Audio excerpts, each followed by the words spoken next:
It will take about 5 minutes. Don't worry about the dizzy feeling you're feeling. It'll pass. She hit the floor.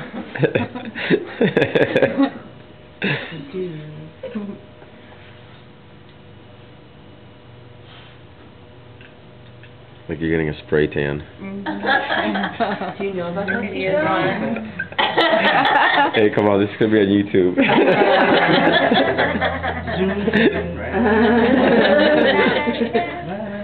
I never knew what that was until I saw it on billboards. Alright, so now what I'm going to do, what I want to do is maybe mark, I'm going to mark her styloid.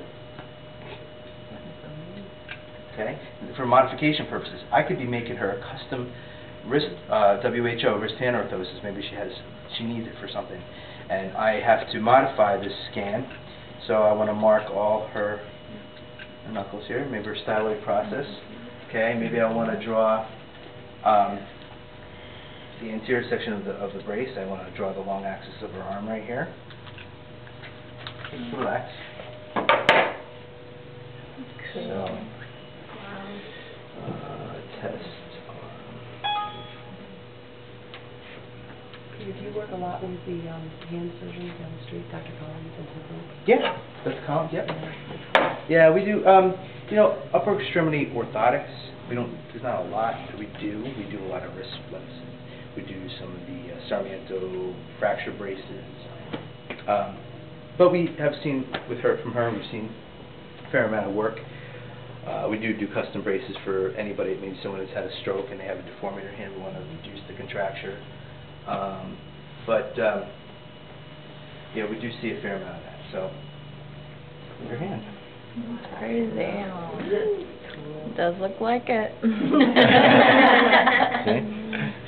So there you go. And all those bumps and ridges, you know, it'll all fill in when you go to Do I have those? Well, that could have been just from. Move your arm. This type of my arm. this type of technology, it's accurate down to 2 millimeters plus or minus, so it's very, very accurate. There is a learning curve. I don't do this for everybody. I don't scan everything. You know, if you come across an orthotist or prosthetist and say, "Oh, why aren't you scanning it?" They may not have the technology.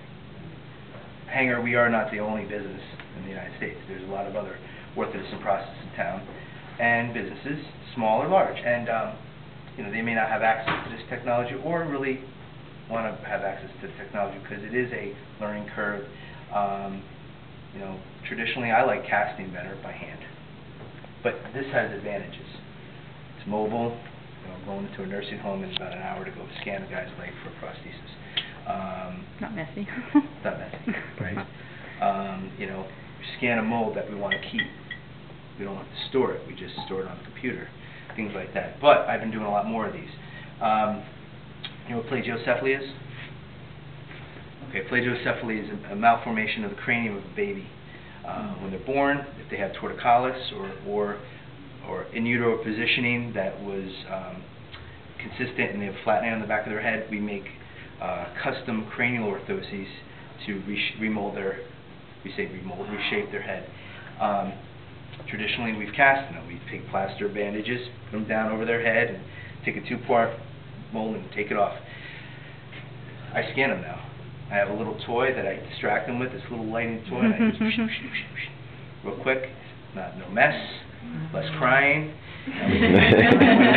We make cranial orthoses, so I use this a lot for that. Oh, here's a scan. Here's okay. Here's a scan of his head. Okay. Now there's a lot of blanks, but I don't need to really go over. You really don't want to go too much over their eyes because it's infrared light, but it's not going to damage it as long as you just go real quick. But you don't need to scan over the eyes as long as you're getting the shape of, you know, the main shape of the head. This is where the receiver was on top, so I didn't scan over that. But the helmet is open on top right there. So that was one of the scans. I did a couple just to make sure I got a good scan. And then when you surface it,